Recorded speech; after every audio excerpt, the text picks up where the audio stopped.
To use your Expedia points, start by navigating to the Expedia page, where you'll find various sections at the top, including options to shop, travel, change your language, list a property, access support, view trips, make modifications, and manage your profile. Below these sections, you'll find a range of tools to help you search for bookings, such as stays, flights, cars, packages, activities, and cruises. To begin a search, select the type of booking you're looking for example, stays, and then enter your destination and dates.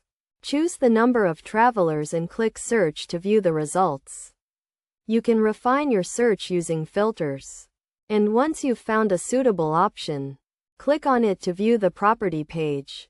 Here, you can review the property's details and, if you're ready to book, scroll down to reserve your chosen option. When making a reservation, you'll be prompted to fill out a form with your necessary information. On the payment method page, you'll have the option to use your Expedia points, but only if you have a balance greater than 0. Once you've confirmed your booking, the process is complete.